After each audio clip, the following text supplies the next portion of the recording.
Bueno, voy a comenzar entonces con esta presentación que lleva por título Dueño de mí y que es mi segunda presentación en estas jornadas, que mi trabajo constaba de estas dos partes, pero a su vez no es que quedaron trabajos por fuera, o sea, no es que tomé este horario en lugar de otro socio de Apola que haya querido intervenir. Quedaba libre, entonces propuse a los organizadores tomarlo también yo. Primero una aclaración por las dificultades técnicas. Decidimos con la comisión directiva de Apola que en las próximas jornadas y las subsiguientes no haya más presentación online. Que se grabe el video completo antes, que cada uno mande su video de 20 minutos a la secretaría y que chequee que funcione bien, así no dependemos de todas las dificultades técnicas, calidad de señal y demás. Y después sí, los autores que estén residiendo en otro lugar, preguntas y respuestas las hacemos online. Pero que el trabajo se pase en un video que esté chequeado de antes. Y también, para aumentar la calidad de nuestro trabajo compartido, vamos a pedir que todos presenten, especialmente las próximas en Brasilia, si se expone en portugués, que esté el texto completo en español, y que si se expone en español, que esté el texto completo en portugués. Así todos los públicos tienen más o menos facilitado el acceso, porque si no hacemos un trabajo de tanta dedicación y a veces no se puede aprovechar porque no se entiende por la calidad de la señal, por el delay, etc. Bueno, antes de comenzar me animo a hacer una evaluación del trabajo hecho hasta aquí. Y nunca participé de una actividad en psicoanálisis, nunca. Ni leí jamás un paper, un libro, un seminario donde haya habido un trabajo de semejante calidad de lo que Heidegger llamaba destrucción para su trabajo con la filosofía, o lo que Derrida llamó deconstrucción para su trabajo en ciencias sociales. He leído, me mantengo al día con todos los libros hipercríticos del psicoanálisis. Ahora perdí una buena cantidad de horas con el libro Freud, El crepúsculo de un ídolo, de Michel Onfray, que es un ataque odioso hacia la persona de Freud, mentiroso, engañador, plagiario, incestuoso. Hay un capítulo que se dedica a las relaciones sexuales de Freud. Pero ni Onfray hace un trabajo de construcción del psicoanálisis, no se critican los conceptos, se critica a la persona de Freud, con lo cual se sigue en el freudismo de siempre. Nosotros hasta aquí veníamos haciéndolo, pero me parece que nunca habíamos llegado a recurrir a el uso de autores y disciplinas científicas para realizar este trabajo de desconstrucción del psicoanálisis, que significa ni más ni menos que por qué decimos lo que decimos. Bueno. De vuelta el Leviatán de Hobbes, 1651 de Londres. Yo cito la edición de 2003, como dije ayer. No sé si se ve la tapa original del libro, lo que se llama la portada. No sé si se ve. Arriba, muy chiquitito, dice: non est potestas super terram quae comparetur ei. No sé si lo ven chiquitito escrito arriba. ¿Lo ven? Bueno. El mito dice que la portada es del mismo Hobbes, falso. No tengo acá justo el nombre de el artista que hizo la portada en 1651. Ah, buenísimo. ¿Ven que hay personitas en el cuerpo? ¿Ven que el cuerpo está hecho de personitas? Personitas. Gracias. Y si achicamos y volvemos al tamaño. No, volvemos al tamaño. están todos los símbolos del poder, tanto eclesiásticos como monárquicos. Ese conjunto de personitas que arman a la persona, ¿ven? Tiene por un lado los eclesiásticos y por otro lado los monárquicos, todos los símbolos del poder. Y surge de las aguas, tiene la mitad del cuerpo en el océano, en los mares, eso se ve. Bueno, el Leviatán es, en el libro de Job, una ballena, un monstruo marino, que bueno, en Job, todo el 41 está dedicado. Esta cita es del versículo 33 de la Biblia hebrea, de la versión Reina Valera. La traducción es muy, muy difícil. De hecho, no se sabe qué sería Leviatán en hebreo. O sea, muchísimas palabras que están en la Torá que no se sabe, como Tohu Abou. Alguno de los que presentó puso una cita de Tohu Abou. Bueno, no se sabe qué quiere decir Tohu Abou. El vacío, la nada, desde la nada, pero no se sabe, porque no hay otro uso y no se sabe qué quiere decir, cómo se utilizó. Bueno.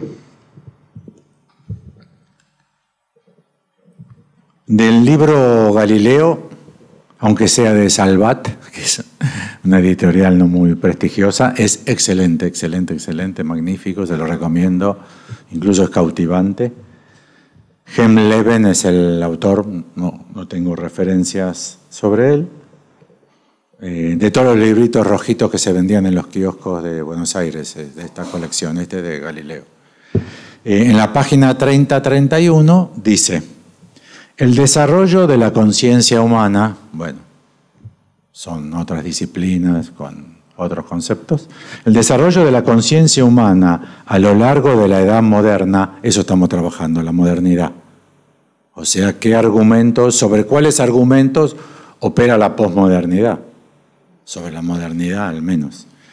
De la edad moderna el desarrollo de la conciencia humana a lo largo de la edad moderna está vinculado de modo patente a un triple proceso que se manifestó por medio de la aspiración a obtener un conocimiento propio, un desarrollo del yo y un creciente dominio de la observación sensible de alguien, ¿no?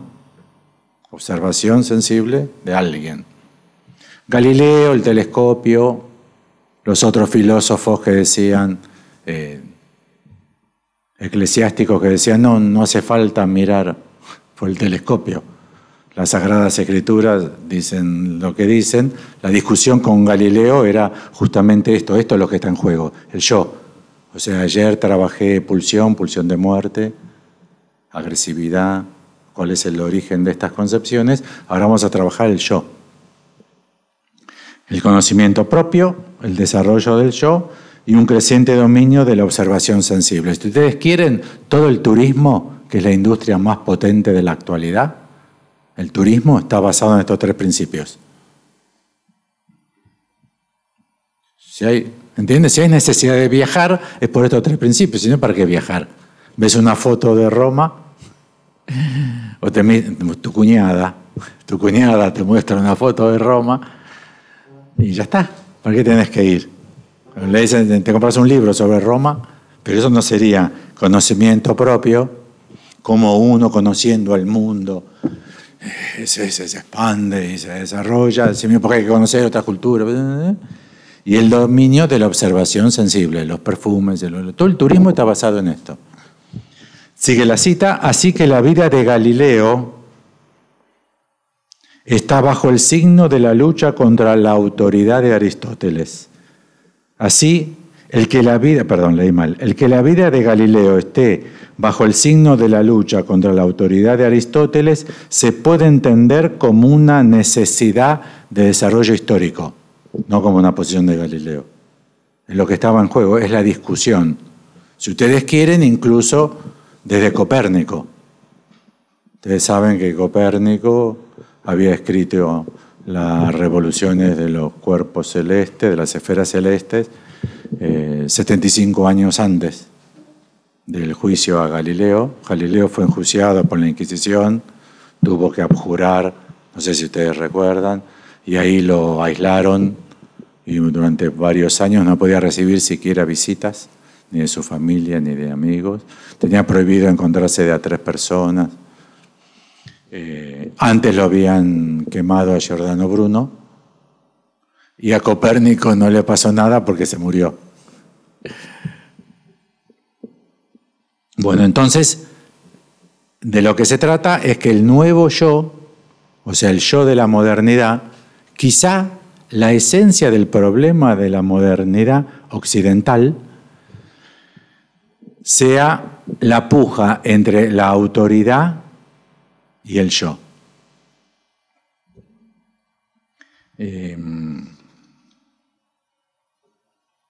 ¿Cuáles fueron los argumentos por los cuales los fiscales, no son fiscales, de la Inquisición, cuáles son los argumentos por los cuales los fiscales de la Inquisición lo enjuiciaron a Galileo y lo declararon culpable en un castigo que era de por vida, porque ya no se confiaba en que él descrea del copernicanismo? ¿Y cuál es el problema con el copernicanismo en el texto?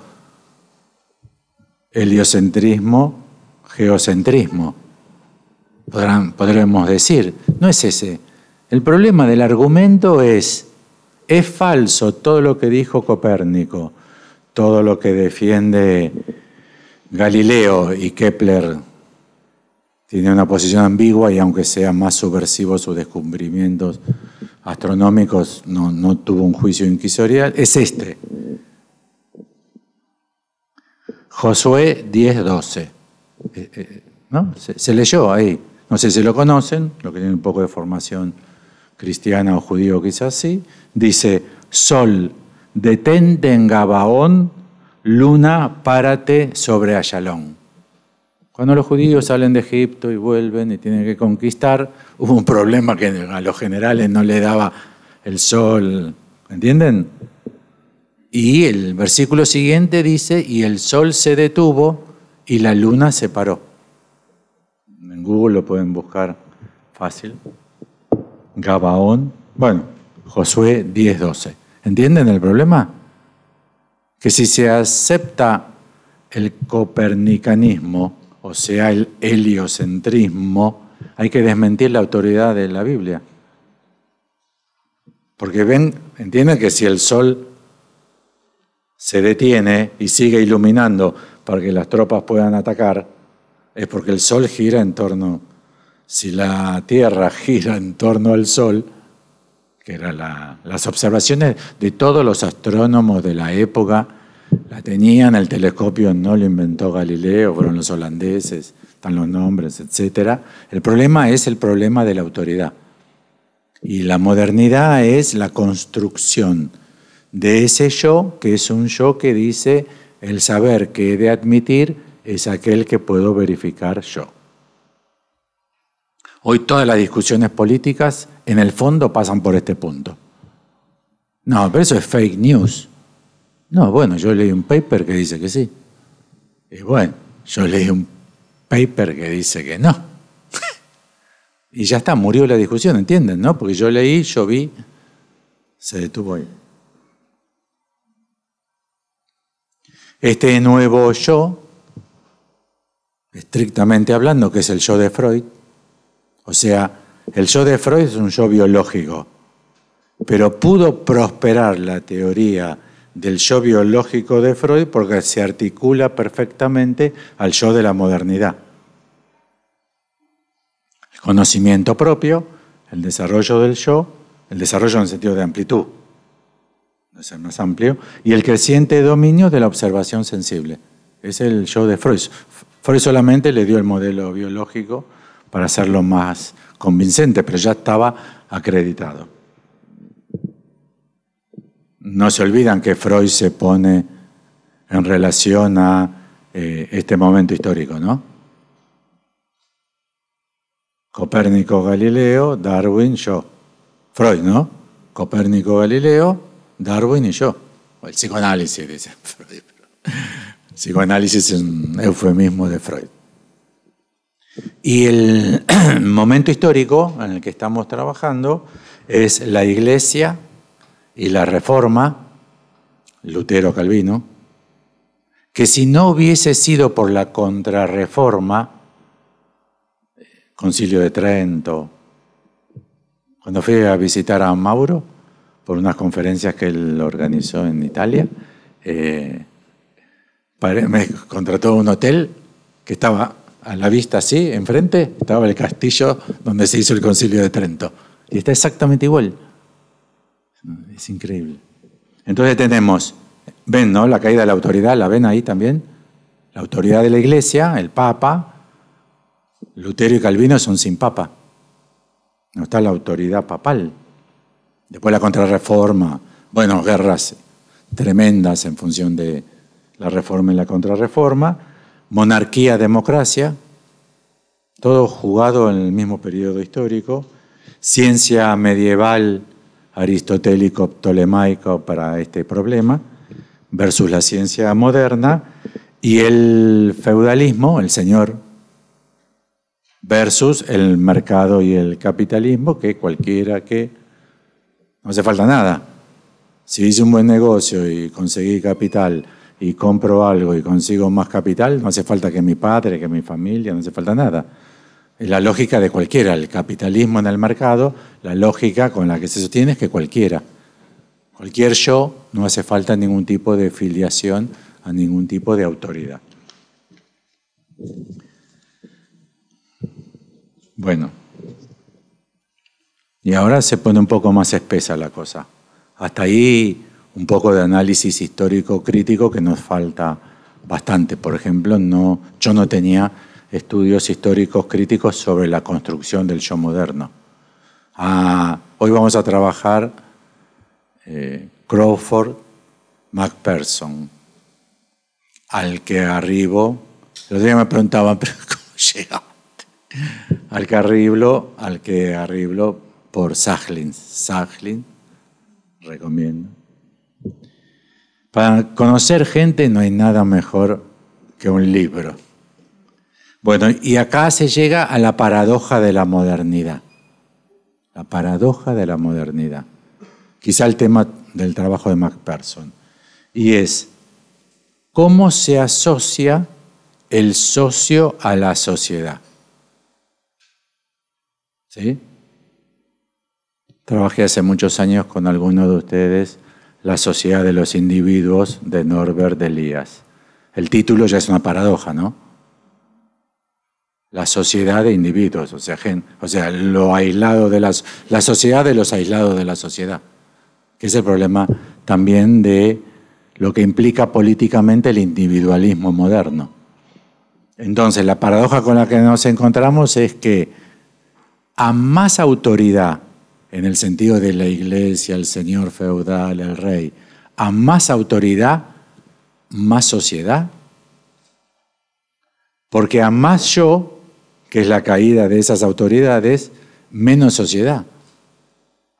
¿Se entiende el problema del cómo concebir la sociedad moderna? En Occidente, obviamente, ¿no? Bueno, esta es la solución. Con un Leviatán. ¿Cómo logramos en la modernidad la solución a ese problema? La que propone Thomas Hobbes es con un Leviatán. Entonces, este problema Hobbes lo intenta resolver con uno. Hay uno que detenta todo el poder. Tiene que haber uno que detente todo el poder. Un poder ejercido con fuerza, o sea, que produzca temor y que es absoluto. O sea, que no hay ninguna instancia que esté discrecional. Un poder discrecional. Del lado de la economía, que es lo que trabajé más ayer, del lado de la economía, lo que está en juego es si la economía debe ser individualista. La escuela de Chicago, en Latinoamérica es Chicago Boys, o sea, los latinoamericanos, fundamentalmente los chilenos, que estudiaron en Chicago con Friedman y etc., que fueron los ministros del desarrollo de la economía de Pinochet.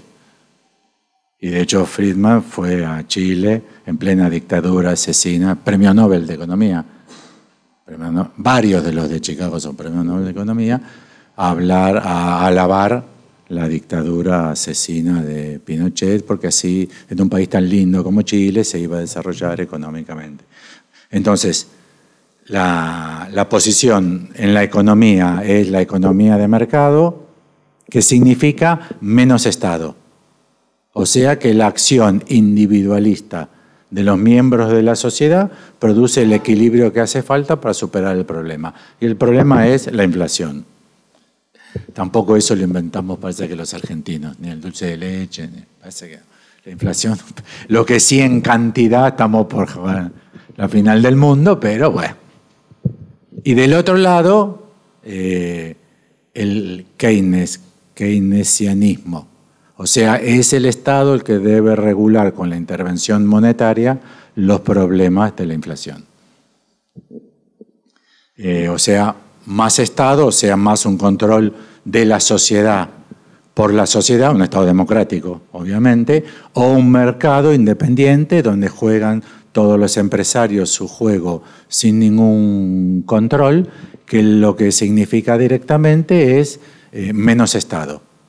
E incluso explícitamente menos asistencialismo, menos educación pública, menos hospital público, ya que haciendo menos hospital público y menos educación pública, la economía se va a desarrollar y los propios jugadores de la economía desarrollarán la educación, el hospital.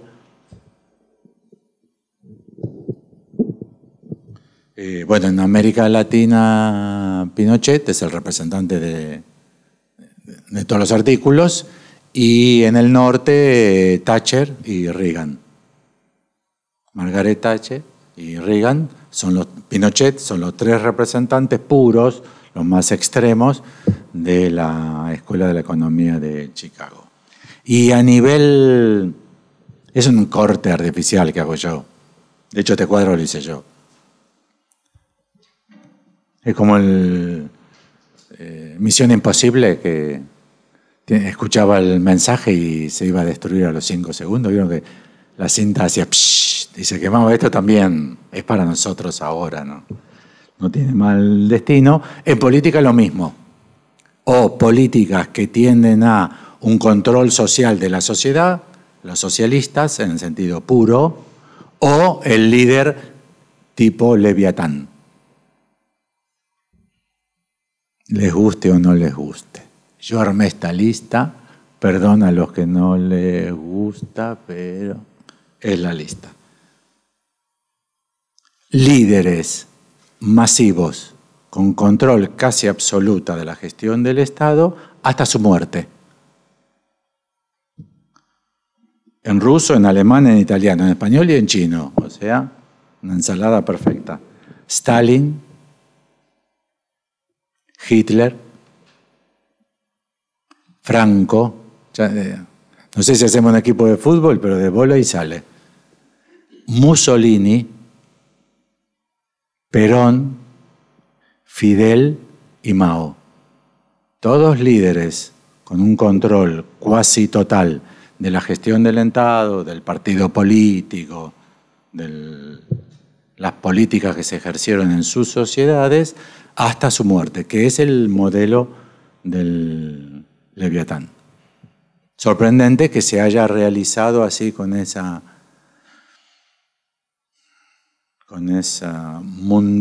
expansión mundial de vuelta, en ruso, en alemán, en italiano, en español y en chino.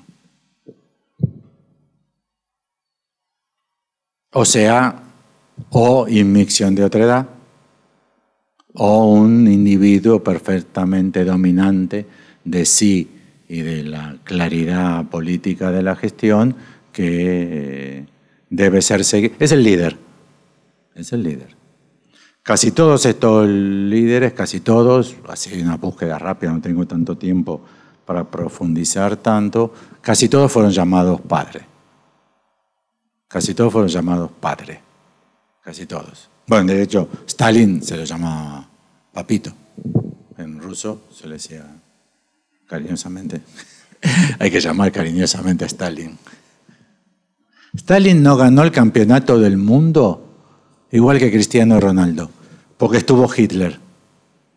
Porque luego la potencia asesina de Stalin con su propio pueblo es... De vuelta, no ganó el campeonato del mundo porque justo le tocó jugar contra Hitler. ¿Quién le va a ganar a Hitler? Que a causa de él se mataron 100 millones. Pero Stalin de mano propia debe haber matado entre 6 y 10 millones de rusos.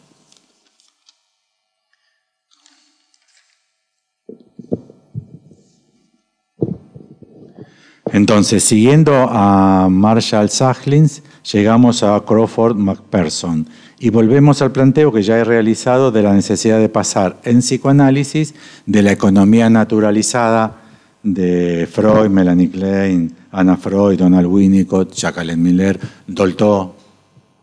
Increíble es lo que Ana citó de Dolto. Yo no había leído Dolto. Dice cosas increíbles Dolto. Increíble que si te le dice un paciente decís, usted está viendo el psiquiatra. Tengo actualizado el seguro de mala praxis. Y ahora daremos un paso más. Entonces la base teórica implícita de la modernidad a partir del siglo XVII en base a la política.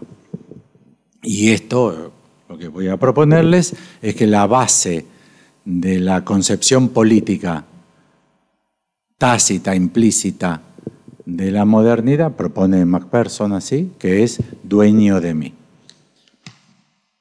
En la cita de Flavia, de Latour, habías puesto, estaba en la cita entre paréntesis, con signo de admiración, propiedad. ¿No? Me parece que estaba avivado. Latour acaba de morir, ¿no? Sí. Me parece que estaba avivado de este problema Latour. Me parece que esta información la tenía. Por eso puso propiedad entre signos de admiración, porque remite a este problema que voy a presentar. Bueno, Crawford Brock McPherson, 1911-1987, no lo conoce nadie, ninguno de ustedes lo conoce. Juli, mandé el libro, ¿no? Sí.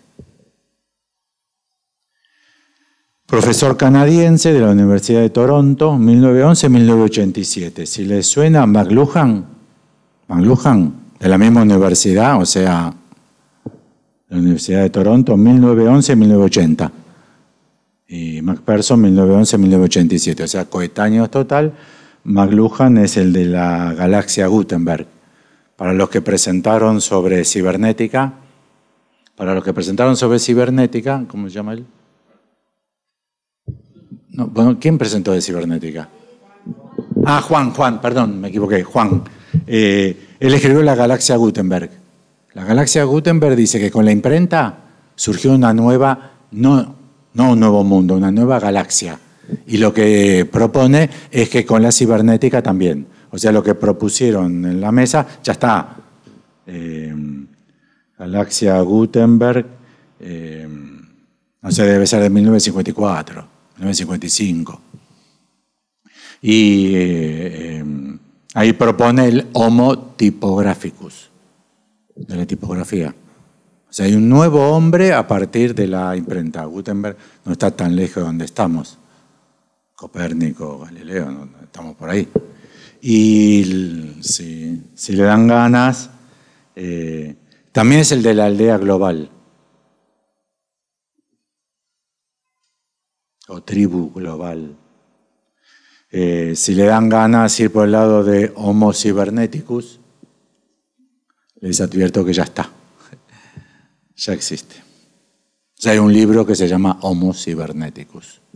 O sea, lo que proponían ustedes, ya hay varios autores que ya avanzaron por esa misma línea. Bueno, entonces McPherson, profesor de ciencias políticas, politicólogo, especialista en economía política, el libro que trabajo y que le compartí la teoría política del individualismo posesivo. Fede me lo bajé de ZL Library, el libro, y ahí cayó un portal que nos pasó Fede, que estaban todos los libros del mundo para bajarse. Todos los libros del mundo para bajarse. Pero lo cortaron por no respetar derechos de autor.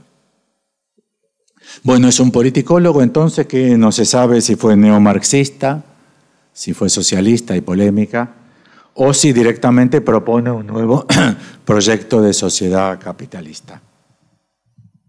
Y Manantial, la editorial que dirigía hasta hace unos años Diana Rabinovich, la psicoanalista lacaniana argentina, publicó un libro de artículos muy bueno que se puede conseguir en Mercado Libre, muy bueno, Ascenso y caída de la justicia económica. En especial, bueno, yo trabajé en especial, Manantial 1991.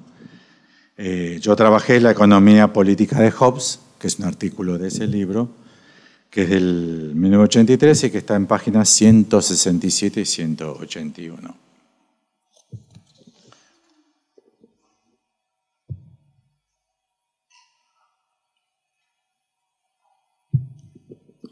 Antes, vieron que yo les dije que dueño de mí es la base tácita del individualismo tal como lo conocemos en la modernidad occidental y que funda. MacPherson trabajan con la idea de lo tácito, lo implícito, lo inconsciente. Y como trabaja con eso y es un autor de los serios, de lo que dice cómo justifico esto que digo, tiene un pequeño capítulo sobre la interpretación de lo tácito. Lo mejor que leí en interpretación en psicoanálisis. Él no trabaja en psicoanálisis, pero se puede usar así. Tiki, tiki, tac. Se los leo porque es espectacular total. Entonces él propone que hay un postulado fundamental central, que es la unidad profunda del pensamiento político inglés, siglos XVII a XIX, que se sostiene como postulado subyacente, que es el individualismo posesivo. Lo que les quiero trabajar primero es postulado subyacente. Dice desde página 18 en adelante, no podemos estar seguros al asumir la existencia de un postulado subyacente. El psicoanalista dice que lo puede asumir seguro por su experiencia clínica, tanto como analista como paciente. Si no, ¿cómo se puede sostener? MacPherson entra directamente al problema y dice, no podemos estar seguros. Pero es menos arriesgado que evitarlo. Hay un postulado subyacente. No podemos estar seguros de sostenerlo. Esto es como una economía de la cura. Pero es peor no sostenerlo que asumir el riesgo de sostenerlo.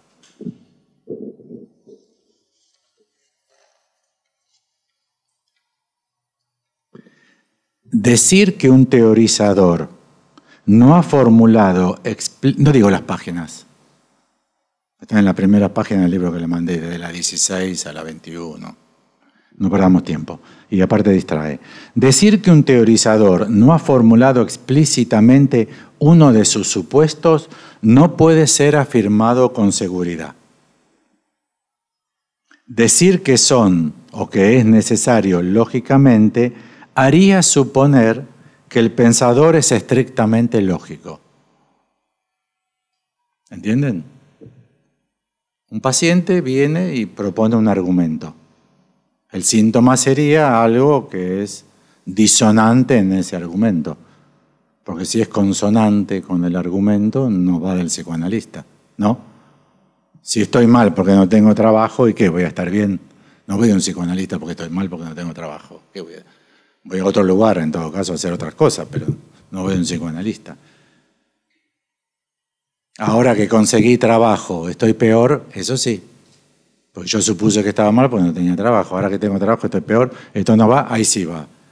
¿No? ¿Ven que hay un argumento lógico?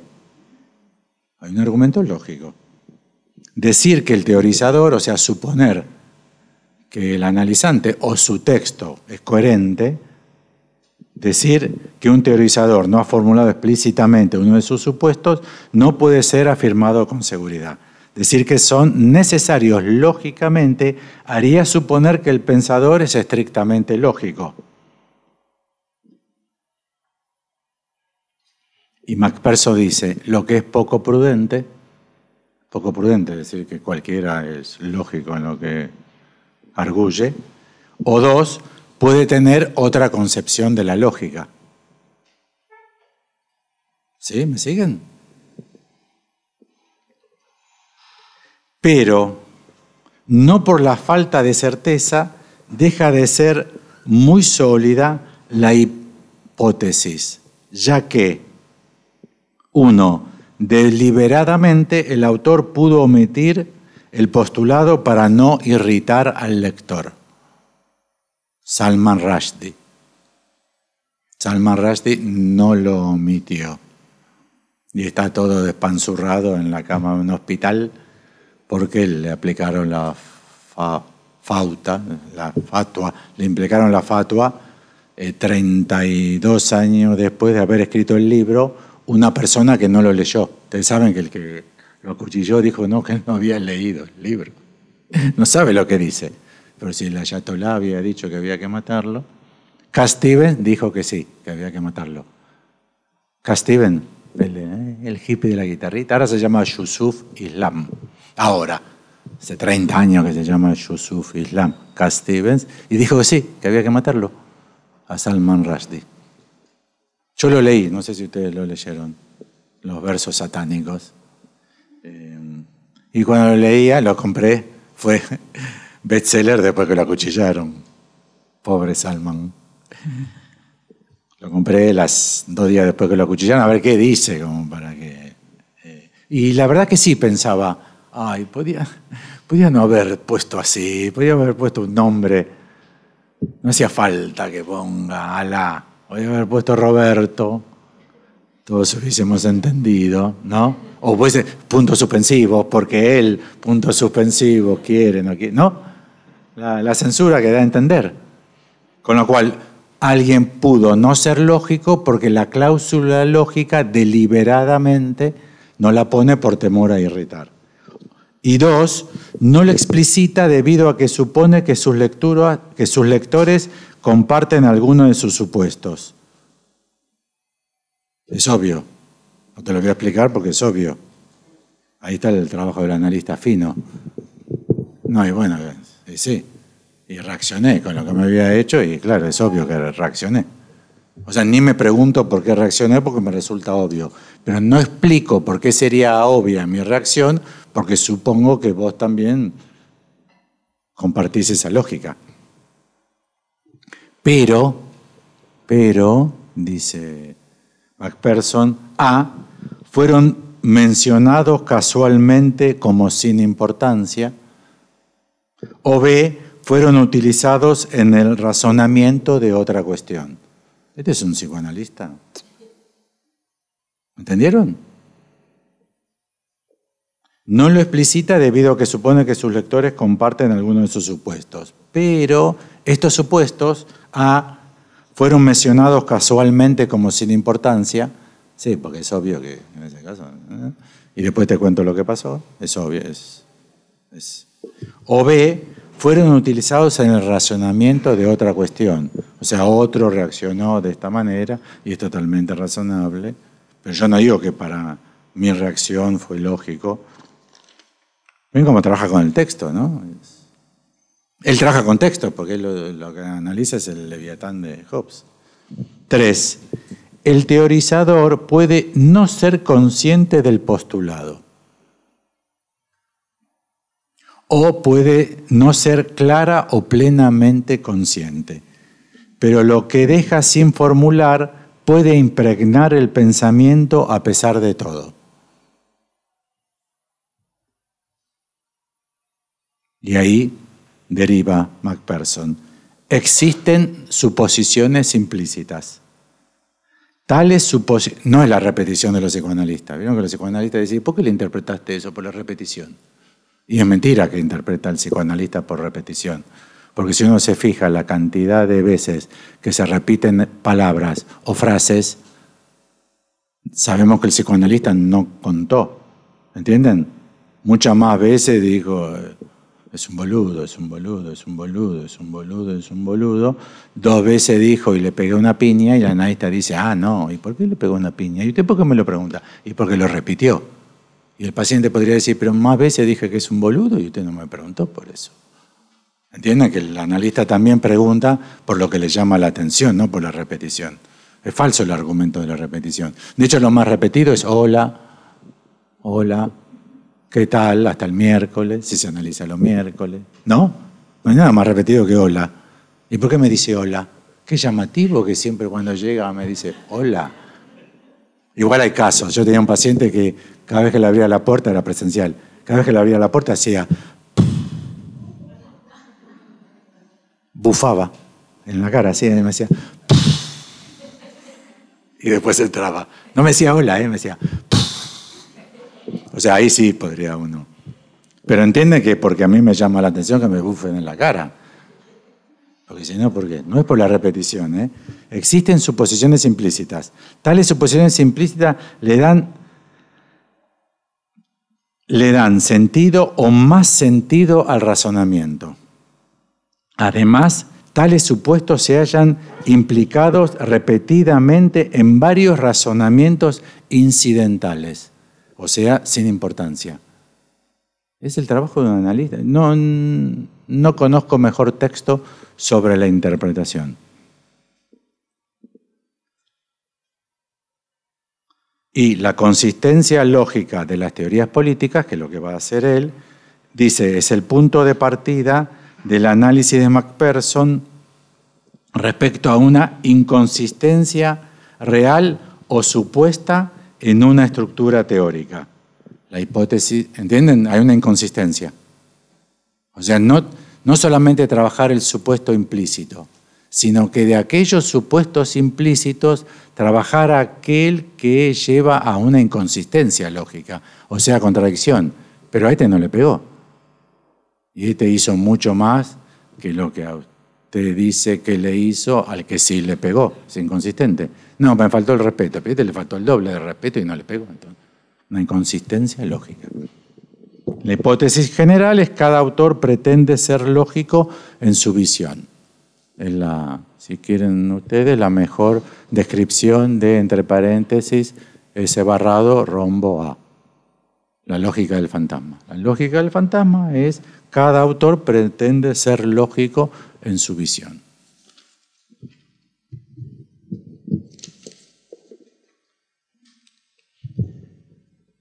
¿Y página 19? Sí, y este es el broche de oro de la interpretación. Podemos un día hacer un pequeño encuentro sobre la interpretación y ver si tenemos mejor que esto en Freud, en Lacan, en Miller, en Collet-Soler.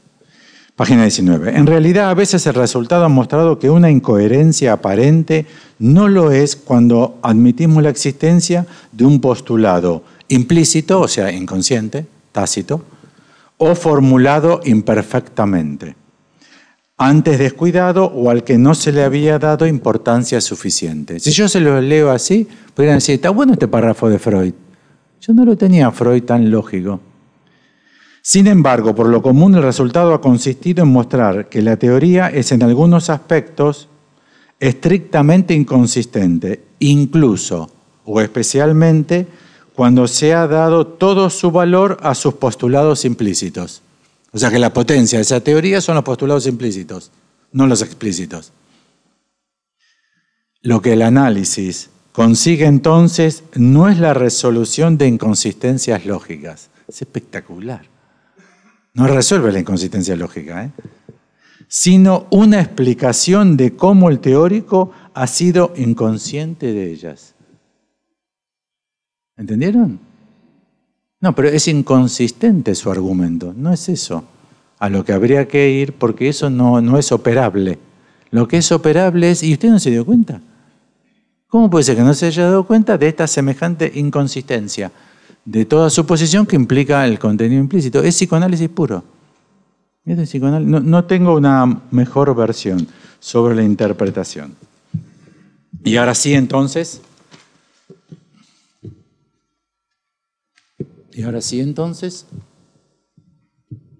De Ascenso y Caída de la Justicia Económica, el libro de Macpherson publicado, el conjunto de artículos de Macpherson publicado por Manantial, el capítulo 11, en la página 167. Está en el Mercado Libre, se consigue este librito, ¿eh?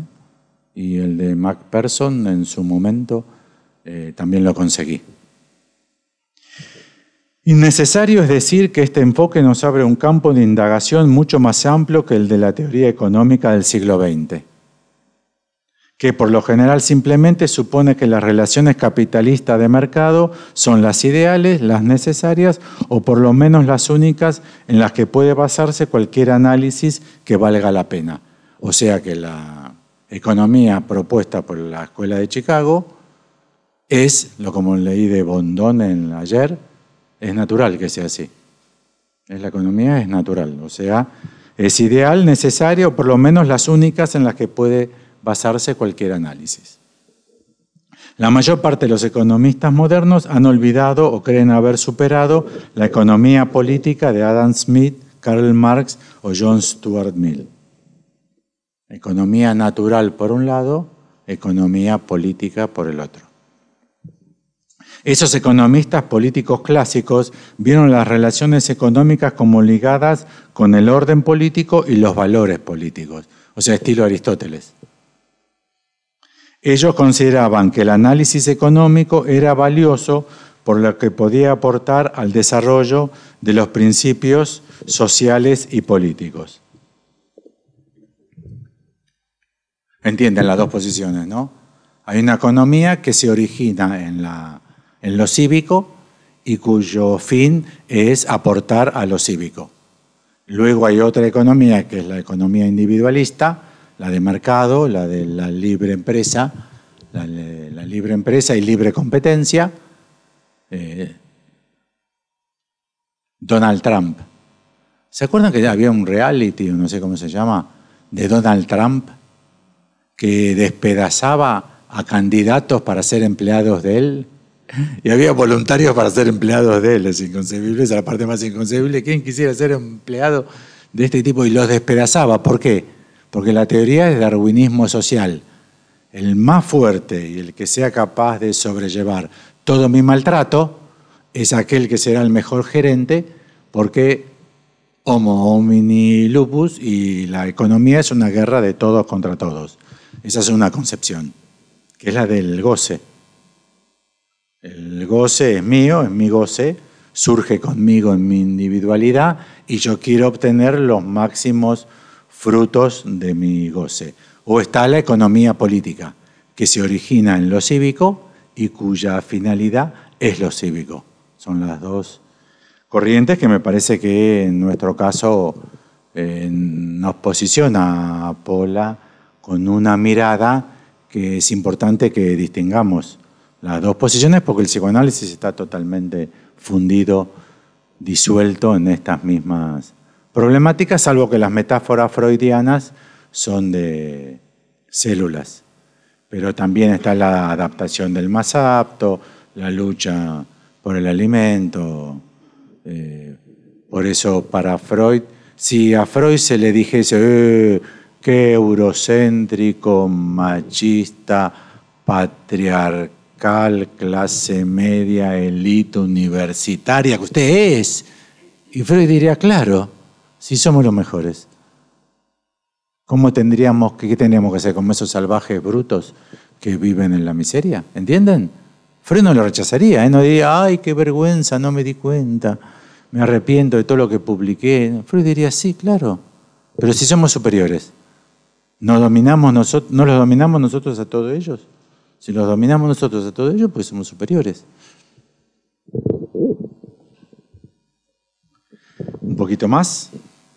El presente estudio pretende señalar que las dificultades de la teoría democrático-liberal moderna son más profundas de lo que se creía, que el individualismo original del siglo XVII contenía la dificultad fundamental, que consiste en su carácter posesivo.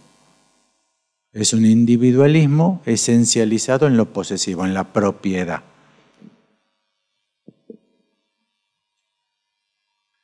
Y ese carácter, yo dueño de mí, pero yo dueño de mi lapicera también, porque es una propiedad. No sé si alguna vez se preguntaron por qué cayó el comunismo. Porque la verdad, ¿qué quieren que les diga? A mí me parece una buena idea. ¿O no es una buena idea? El comunismo es una linda idea, es buena idea. ¿Por qué cayó? Cayó así como cayó, hizo ¡puf! Y surgió la Iglesia Ortodoxa rusa con una fuerza sorprendente y gobiernos neoliberales y multimillonarios. Al otro día de la caída del muro de Berlín surgieron super multimillonarios rusos, ya no soviéticos, o sea, con lo cual hicieron ¡puf! Quizás porque no respetó el carácter posesivo. Quizás el comunismo es inviable porque vivimos en la era moderna o posmoderna que basa la concepción del individuo como propiedad. Somos en función de la propiedad de nosotros mismos o propiedad de nuestros objetos. Y ese carácter posesivo se halla en la concepción democrática liberal del individuo, que es visto esencialmente como propietario de su propia persona o de sus capacidades sin que deba nada a la sociedad por ellas.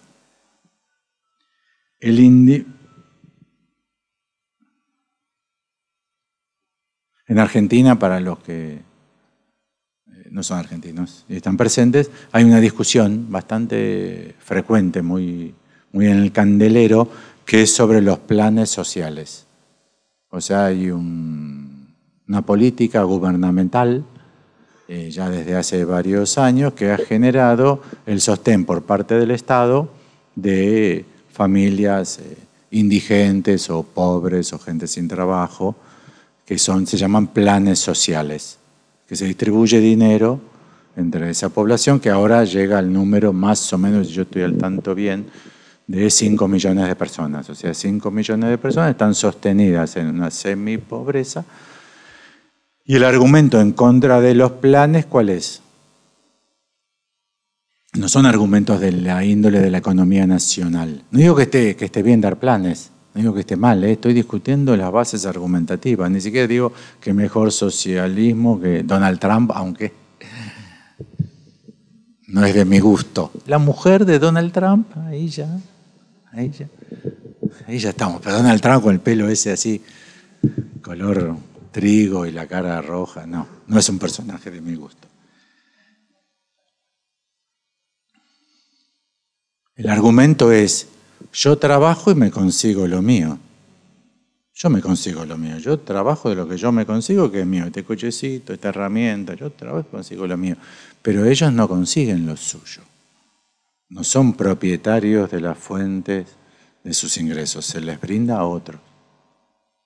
Es el argumento. No se habla de economía del desarrollo, la economía es el porcentaje del ingreso bruto per cápita que se distribuye así, que otros ejemplos donde no se discute. En la calle no se discute así, economistas sí discutirán así.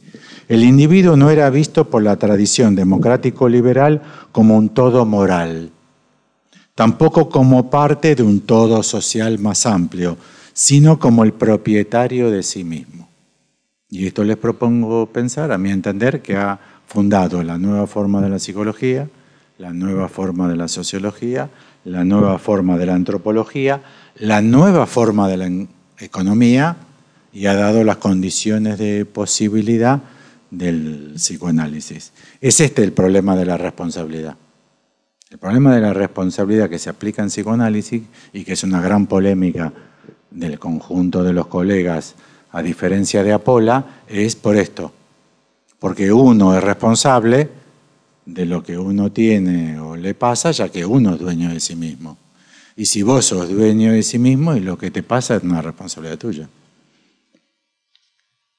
Los argumentos de extrema que se utilizan para sostener es responsabilidad tuya, son, bueno, yo conozco a alguien que en tus mismas circunstancias progresó.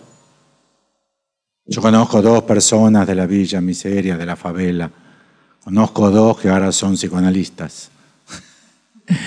De los 14 millones que viven en la favela, conozco, pero bueno, si vos hubieses hecho lo que hizo este amigo mío, que es psicoanalista ahora, y la otra que se utiliza, ahora ya no tanto, pero que se utilizó mucho, bueno, puedes matarte. Igual siempre te queda el recurso de matarte. Te podías haber matado y listo. No hubieses... En la Facultad de Psicología, no sé si se utiliza todavía, pero la libertad última del individuo consiste en que puede matarse.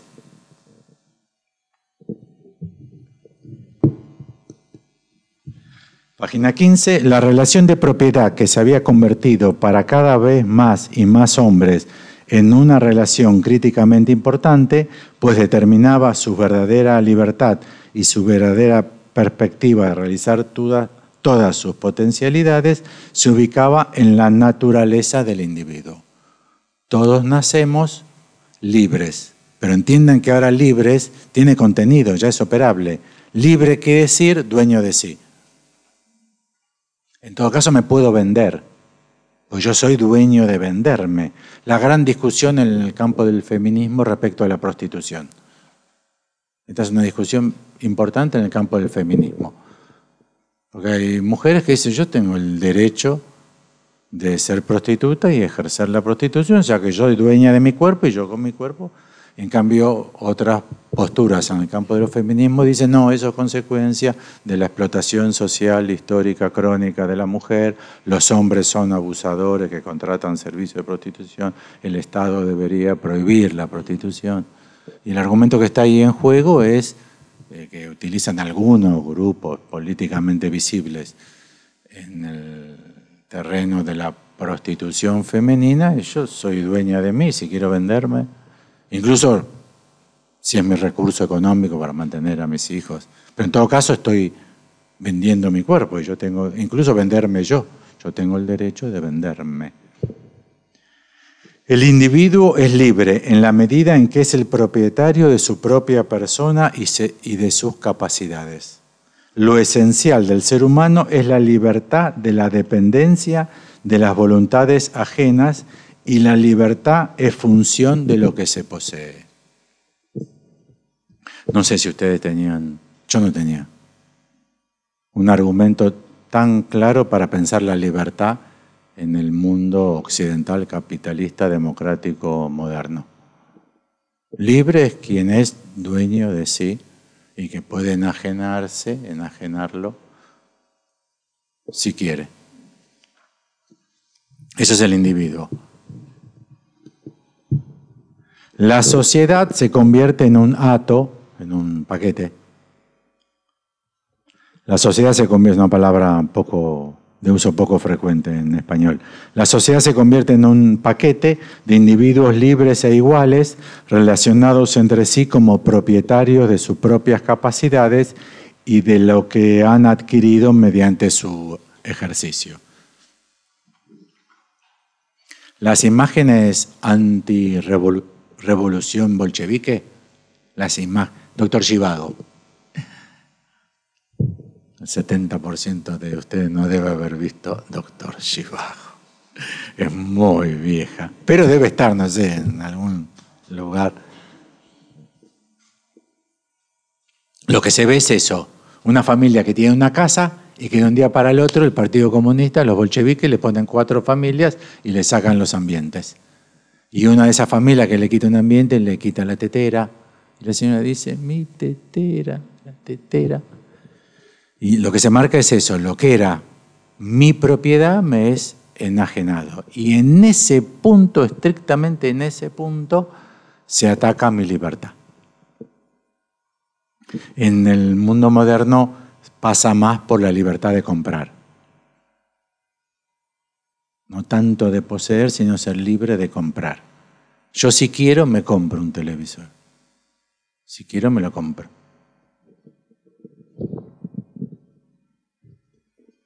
Cuando hay limitación a las importaciones, y no hay dólares y la gente no puede comprarse el secador de pelo. Una vez discutí con una familiar mía porque decía que no había licuadoras y que había una señora que tenía 3 mucamas, o sea, nunca había licuado ni el desayuno de sus hijos, pues no licuaba nada.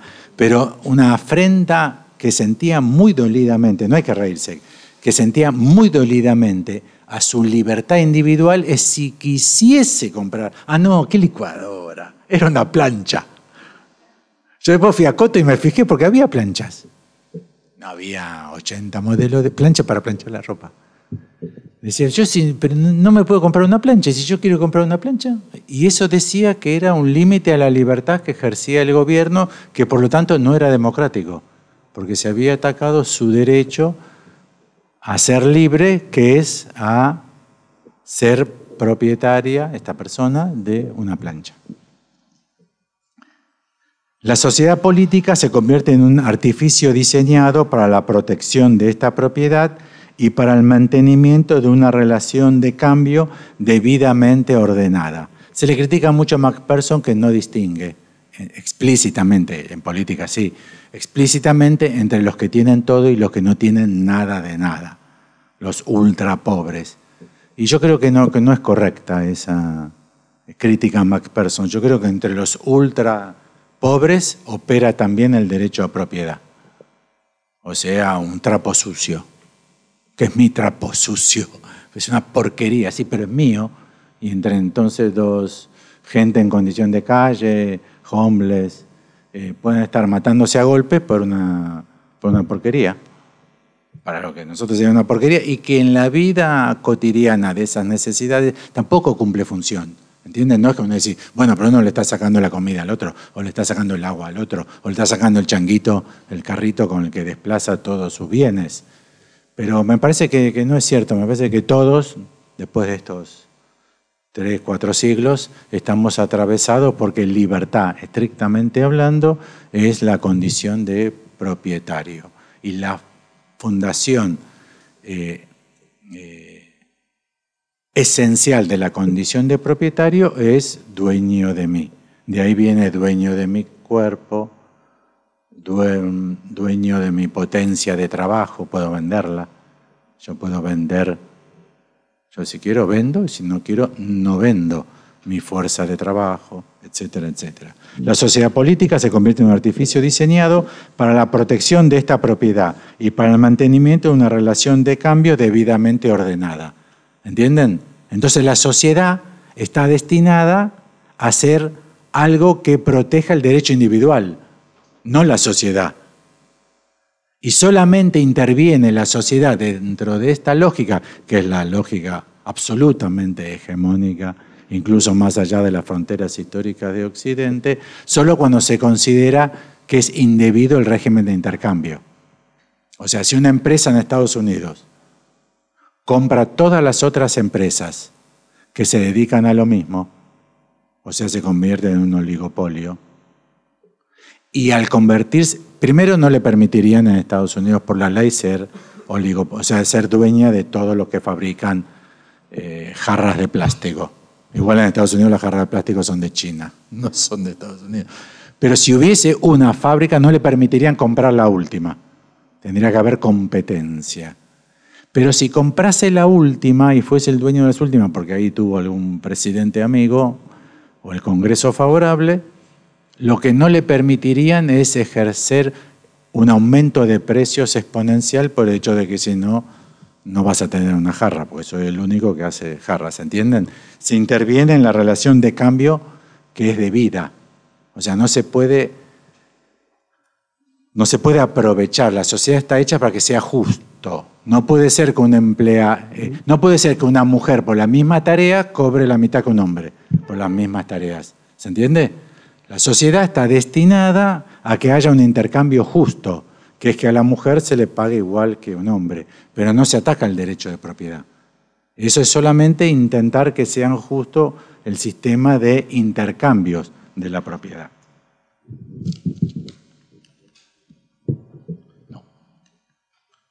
Esa era la frutilla del postre, casi me la gasto. Hasta ahí. Hasta dice el argumento. Sencillo, poco, para pensar. Todo el psicoanálisis de Jacques Lacan está concebido en forma contraria. Todo el psicoanálisis de Jacques Lacan, desde 1936 hasta 1981, todo el psicoanálisis completo así, está concebido en contra, en oposición a uno es dueño de sí. Cada uno es dueño de sí mismo. Tanto desde el estadio del espejo, donde yo no soy dueño de esa imagen, es la imagen del otro. O sea, la primera gran confusión, ahí Lacan ayudó un poco, pero la primera gran confusión del lacanismo es suponer que estadio del espejo es el basamento más psicológicamente argumentable del narcisismo de Freud. Pero en realidad es lo contrario. En el narcisismo de Freud, uno está enamorado de su propia imagen. No sé cómo se le ocurrió a Freud. ¿Cuántas personas conocen ustedes que estén enamoradas de su propia imagen? Es una minoría en general. No somos mayoría los que nos vemos feos. No sé. Bueno, hagan vuestra estadística. Cada uno hace la suya. ¿Cuántas personas conocen que estén enamoradas de su propia imagen? O me tengo que sacar esto, me tengo que poner esto, me tengo que pintar, esto, me gordo, estoy muy flaco, no tengo pelo. Hasta el gozo del otro, que es la cita que viene, planteada al menos en 1977, exactamente lo contrario del sujeto dueño de sí. Bueno, le puse las dos citas en francés y en español. Dice Lacan, ay, no puse de dónde. 1977. Después les paso. No puse de dónde y no me acuerdo. Bueno. Gozar tiene la propiedad fundamental de que sea en suma el cuerpo de uno el que goza de una parte del cuerpo del otro. Ya no soy yo. Una parte del cuerpo de uno. No soy yo.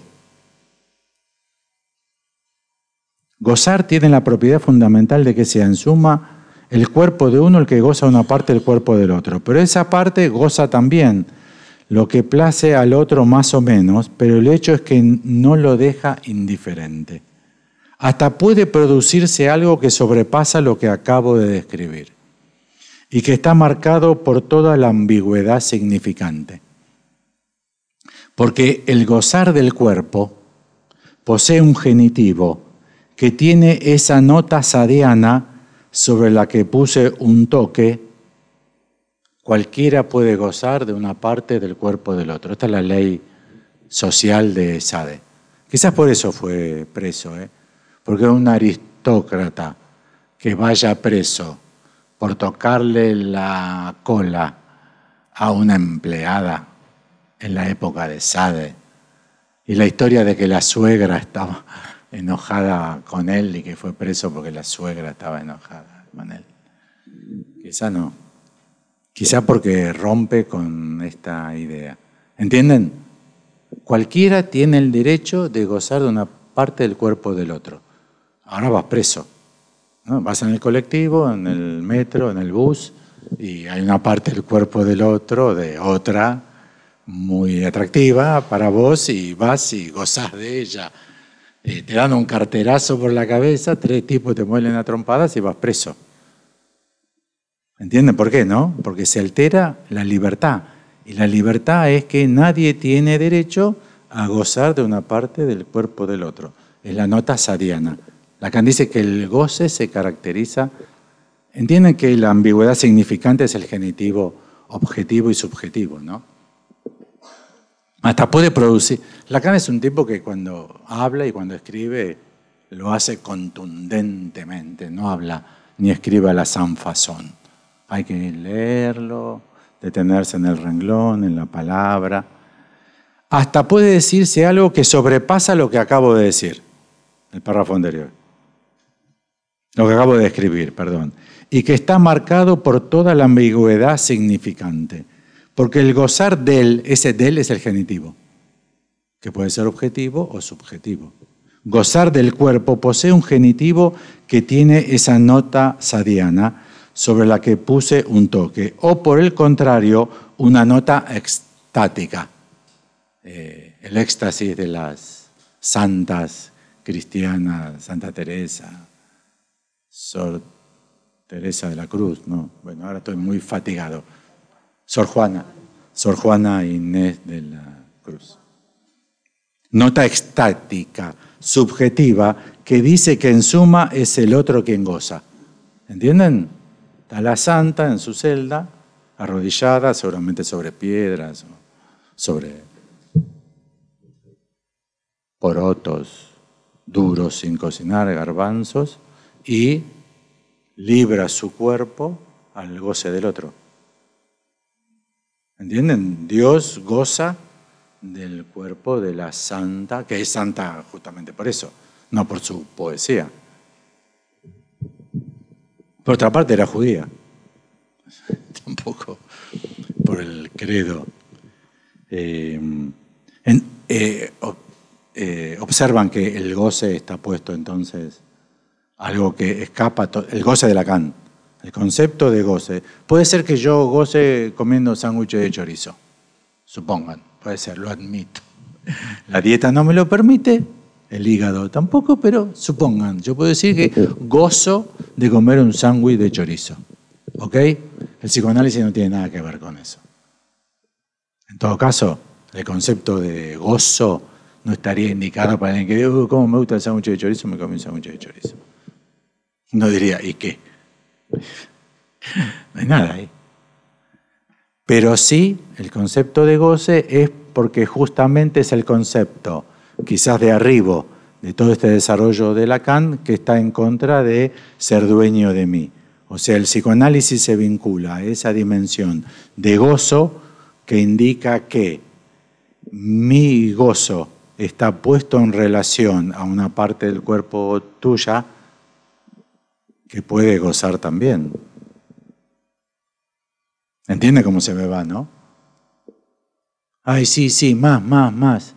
Pará, yo te estaba violando. Pará. No es así. Yo te estaba violando. ¿Entienden lo que pasa? Una persona está violando a otra. Y la persona violada empieza a decir, sí, más. Le arruina la fiesta al violador. ¿Entienden que el otro se pone a gozar? Si el otro se pone a gozar, ¿cómo se puede evitar?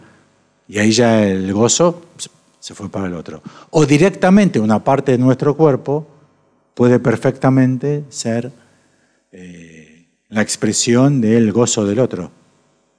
Esa es la nota lacaniana respecto al concepto de gozo. Eso es lo que Lacan tiene que... Por eso siempre Lacan escribe J a mayúscula.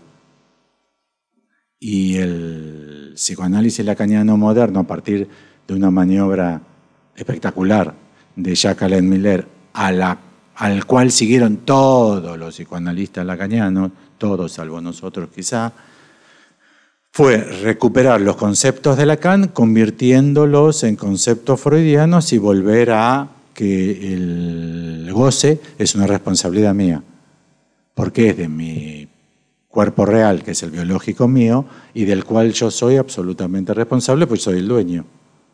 Si ustedes dejan un coche estacionado en una calle así, y no le ponen debidamente el freno de mano y la palanca de cambios de parking de la caja de cambios, y se desplaza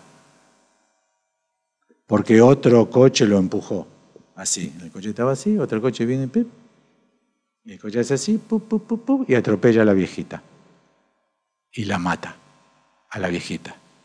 La familia dice, doble negocio. Nos sacamos encima a la viejita y vamos a juicio. Había que pagar el geriátrico, los pañales, era un lío. ¿Estamos hasta ahí? ¿Es responsable o no el propietario del coche? ¿Por qué es responsable? Porque es el propietario del coche. El propietario del coche es el responsable, eso se llama responsabilidad subjetiva. Y efectivamente en el juicio tenés que pagar. No lo mismo que atropellar manejando alcoholizado, pero sí, tenés que pagar.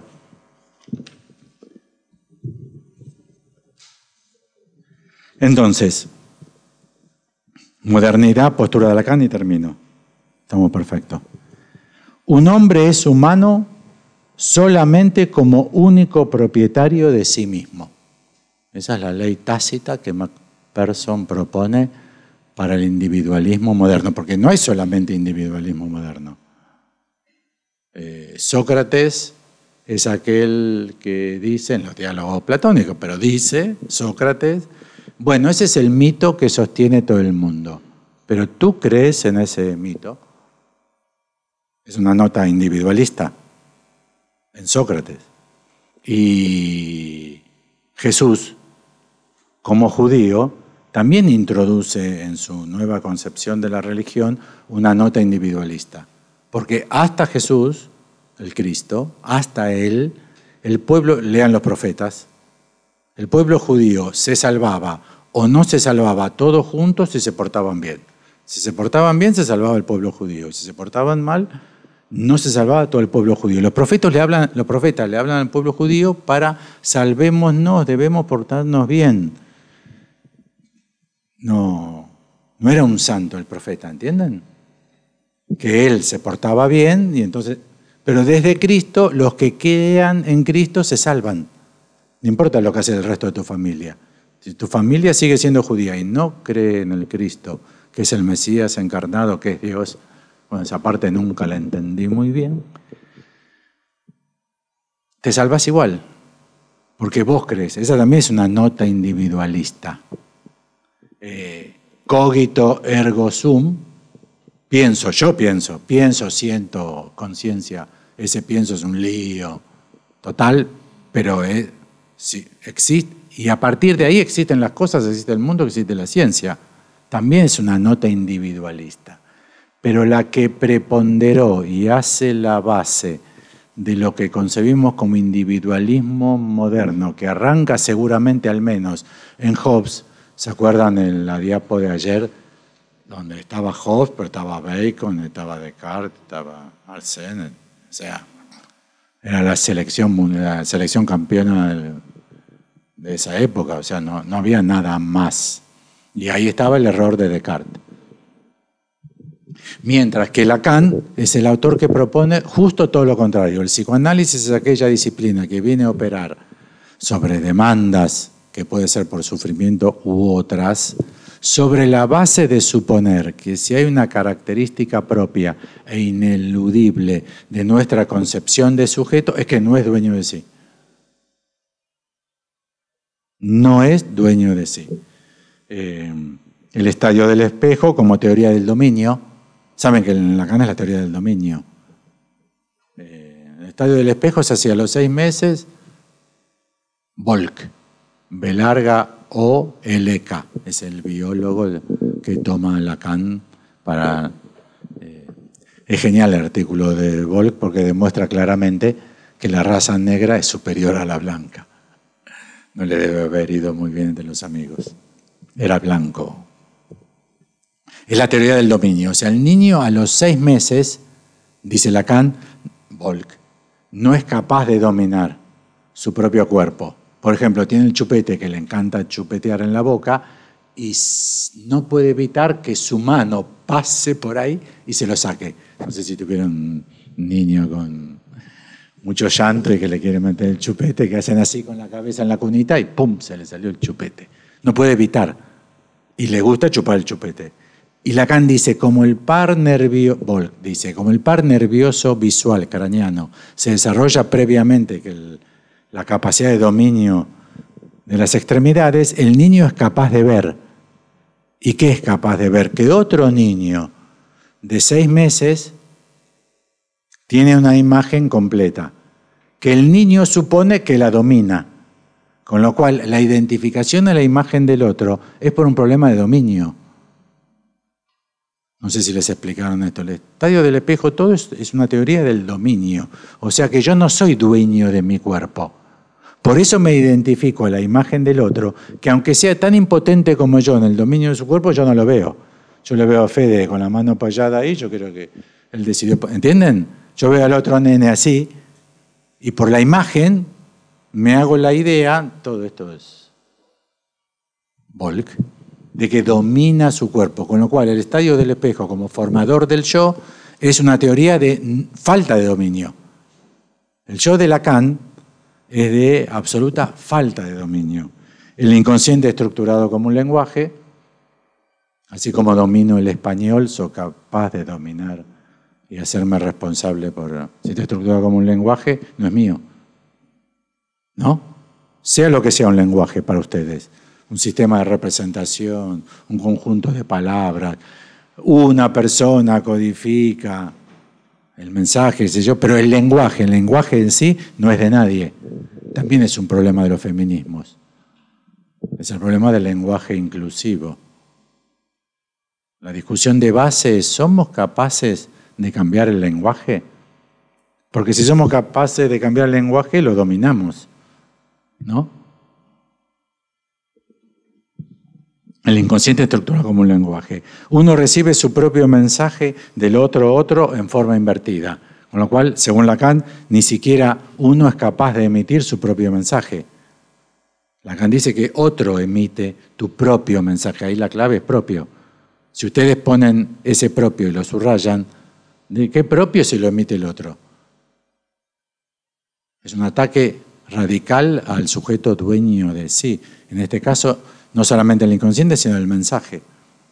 El deseo del hombre es el deseo del otro. Estas letras no están así en Lacan, ¿eh? Las puse yo para abreviar.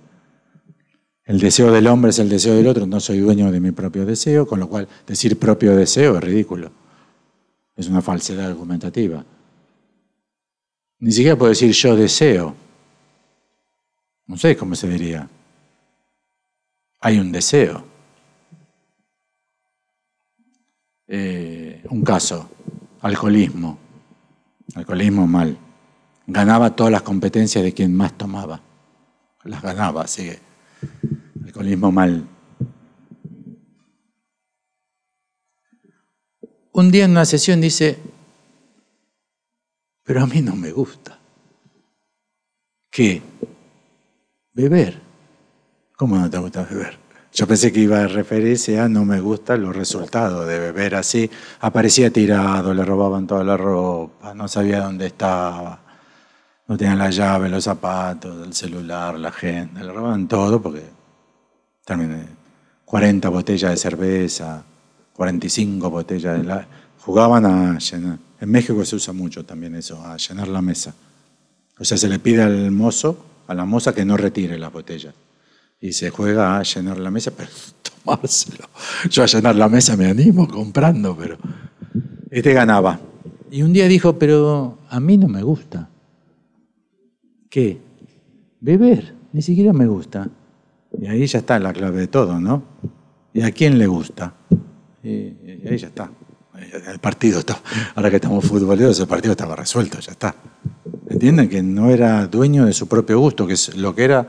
su desgracia por su consumo, todo eso no tiene sentido, es decir, su consumo, su alcoholismo, es todo en la lógica de propiedad.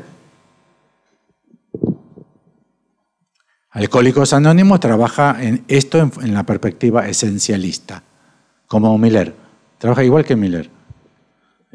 Para Miller es así, para los millerianos es así. Yo tengo un goce oral. No voy a luchar más contra eso, ya me amigué, dice el obeso, que ya el médico le dijo, Roberto, si no bajaste, explota, ¿eh? Y pues yo ya me analicé 20 años, es mi goce. En Alcohólicos Anónimos se dice lo mismo. Tú eres alcohólico, siempre serás alcohólico, lo máximo que podrás aspirar es a no beber hoy. ¿Vieron que los alcohólicos dicen, hoy no tomé? Hoy no tomé. ¿Por qué? Pues yo soy alcohólico. Bueno, inmixción de otredad como forma de concebir al sujeto, gozo del otro e incluso le propongo de alio in oratione, no sé pronunciar, no sé ningún idioma español ando ahí, tua res agitur, o sea, se trata del otro en la oración. Esa es una frase latina. Esa es una frase latina, lo que le hizo Lacan es el agregado, en latín. Lacan fue un colegio jesuita, seguramente sabía bien latín. Y ahí está tu cosa. Res es cosa. Res, rem, en latín, cosa. Entonces, se trata del otro en la oración. Sementa se refiere al otro. Y ahí está tu cosa. Entonces, si está donde se habla del otro, no es mi cosa. Bueno, hasta ahí. Con lo cual, para nosotros, la opción, planteado esto, en psicoanálisis, además que podemos hacernos un poco más conocedores de las bases estructurales de la sociedad en la que vivimos, que no está mal. No está mal. La verdad que no está mal pensar la libertad como propiedad. Me parece que es una idea espectacular. Son esos autores que uno dice, pero ¿cómo no lo conoce nadie? Para nosotros, entonces, la responsabilidad subjetiva del goce singular del cuerpo real, que es mi cuerpo biológico, por un lado, o la inmixción de otredad, que también cabe, ahora me gusta cada vez más, que también cabe articular a alienación. O sea, alienado es no dueño de sí, ¿no? Los locos son alienados porque no son dueños de sí. Por eso se les podía evitar hacerles un juicio por asesinato si se demostraba que estaba alienado, que no es dueño de sí, va a un psiquiátrico. Y los psiquiatras se llamaban alienistas, porque atendían a todas las personas que no eran dueños de sí. Si tuviese Foucault, acá, en Apola, yo le diría, che, Michel, mirá si yo le decía a Foucault, che, Michel. Che, Michel, ¿pensaste? Yo creo que sí, ¿eh? ¿Pensaste en la relación del surgimiento de la locura y de la psiquiatría como la otra cara de la moneda de este principio tácito de la modernidad occidental como dueño de sí? Porque el loco es el que no es dueño de sí, es el alienado. Con lo cual nosotros podríamos, me parece, abrir un poco el esquema de inmixción de otredad y plantarlo en el piso este de dueño de sí, alienado.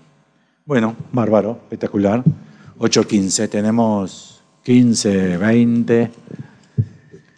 Nos pidieron el salón un poquito más puntual que ayer, que nos demoramos mucho, así que, bueno, preguntas, objeciones, críticas, articulaciones.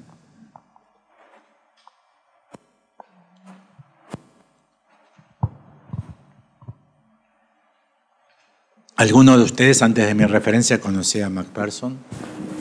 No. Ya habíamos convenido que Sajlin tampoco.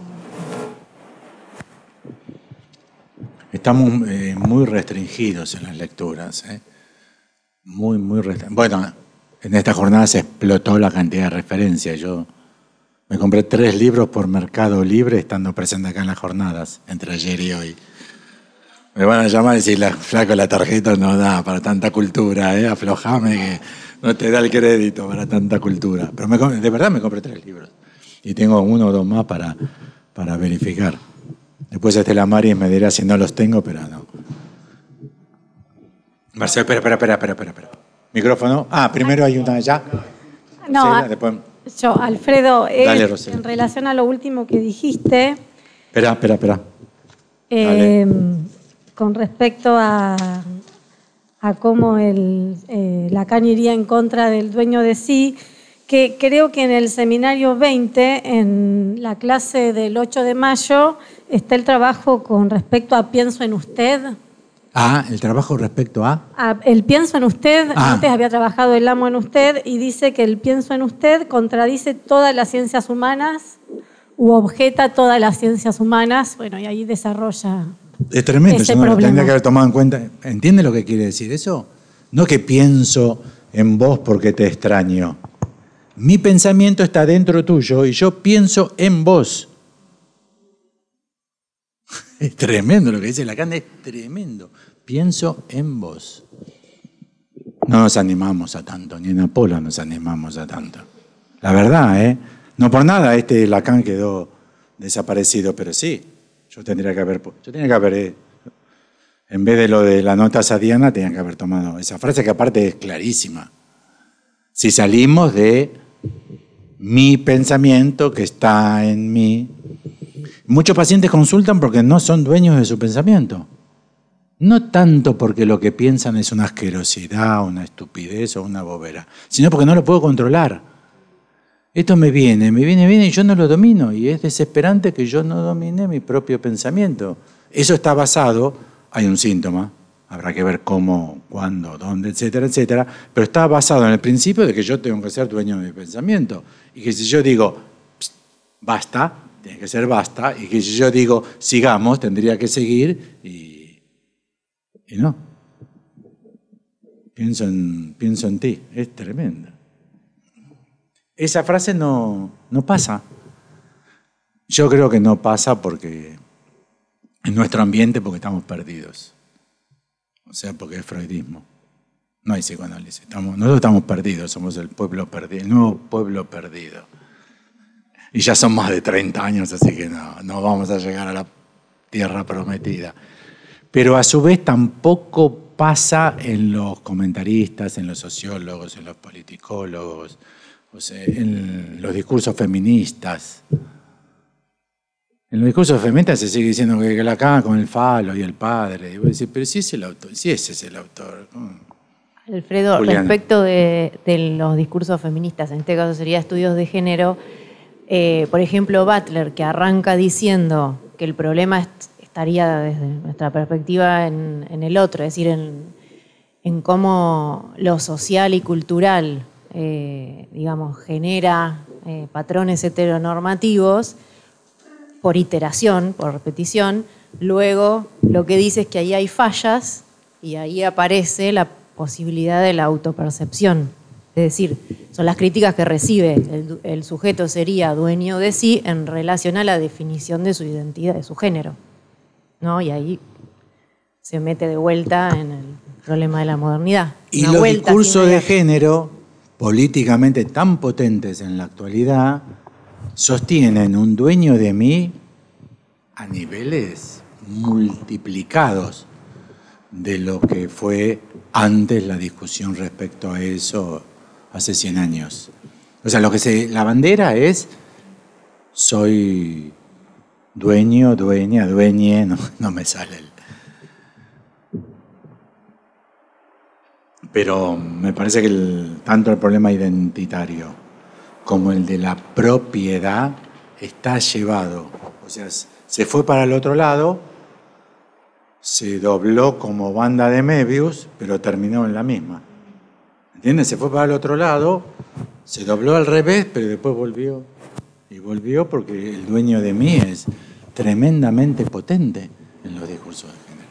Ese es el argumento de base. La revista Ñ de Cultura, que salió hoy, a mi casa llegó hoy, tiene a Paul Preciado en la tapa, y hay una entrevista muy larga que es uno de los referentes máximos en filosofía y de estas problemáticas, y que sostiene claramente que el psicoanálisis es falocéntrico, Lacan, y que todos nosotros somos dueños de nosotros mismos. ¿Sí?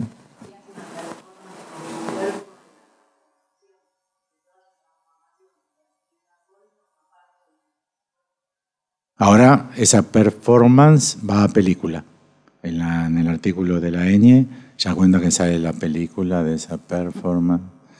Sí. Es muy notable. El problema es que dar discusión hoy a los discursos feministas por estas vertientes, acotados solamente por estas vertientes, como tienen esa masividad y esa potencia discursiva que implica cierto espíritu revolucionario, es difícil dar una discusión porque enseguida se produce como si uno quedase absolutamente como conservador. No sé qué. Más si le decís que sos psicoanalista, bueno, chao. Cosa que es bastante prejuicioso, por cierto, ¿no? Marcelo, no sé si le corresponde. Sí, Marcelo. me lo pasaron a mí. Bueno, yo cortito, hago dos aportes, se me ocurrieron cuando escuchaba, y después una pregunta, pero son todos cortos. Una es para adherir al tema de Freud, donde Freud pone a Copérnico, Darwin, se pone él. Que es llamativo, yo nunca lo había escuchado hasta que lo leí en un librito de los de RGB, las colecciones de Copérnico. Lo de Copérnico no era geocéntrico, era geoestático, desde el inicio. Y eso se borró totalmente. Y el sistema de Copérnico pasó a ser geocéntrico. Podría suponer que por la incidencia de Freud. Pero era geoestático, es decir, el punto sobre el cual radialmente giraban los planetas, que ahí eran círculos, no eran todavía las elipses de Kepler, no estaba en el centro de la Tierra, sino que estaba un poco más hacia un costado. Y eso hace que sea geoestático. Y por otra parte, los cálculos de Copérnico están todos fallados. Están todos fallados. La revolución que produjo, los cálculos están todos mal. Pero solamente pueden estar más o menos bien en la medida en que sea geoestático. Si son geocéntricos, chau, no hay ni un cálculo que valga. El otro era que también se podría pensar desde la filosofía política liberal que la propiedad no es tanto la propiedad de la persona, sino que es el respeto por la propiedad del otro. Y ahí ya tenemos el recurso a la inmixción de otredad. Pero es discutible, eso es más complicado. Y acá va la pregunta, es que en la última cita que hiciste de Lacan, que no paré de tratar de leerla y de buscarle varios sentidos, es decir, me parece una cita súper rica, pero la pregunta es si entendí bien, vos cuando tomaste en el análisis de esa cita el cuerpo, tomaste cuerpo biológico, no cuerpo en el sentido como si fuese el pueblo como uno, o el cuerpo, ¿no? O como algunos, si fuese oligarquía, o si fuese uno el monarca, pero siempre es uno. Esto es de Toni Negri. Toni Negri dice que siempre es uno. En la democracia gobierna el pueblo, que es uno. En la oligarquía gobiernan los aristócratas, que son algunos. Y en la monarquía gobierna uno, que es el monarca. La cita esa es impresionante, porque el uno también podría ser con mayúsculas y ahí hay un lío bárbaro. El otro es con mayúscula, pero el uno no podría ser uno de un individuo, sino de uno con mayúscula. Eso. Bueno, de Copérnico eso, sí, exactamente así. No hay discusión sobre eso, es exactamente así. Por eso eran para ser quemados en la hoguera, ni siquiera por heliocentrismo, sino por no respetar la autoridad, en este caso de las Sagradas Escrituras, Aristóteles, Ptolomeo. En el segundo ítem, propiedad del otro. Claro, es la propiedad del otro, a la cual el otro tiene pleno derecho, con lo cual la base argumentativa es esa. El otro tiene pleno derecho porque es dueño de su cosa, y todos somos dueños de nuestra cosa, así que es circular, porque es circular. Y luego, cuerpo, ¿entendieron lo que él quiso decir? Cuerpo de bomberos, cuerpo de policía, en ese sentido. Sí.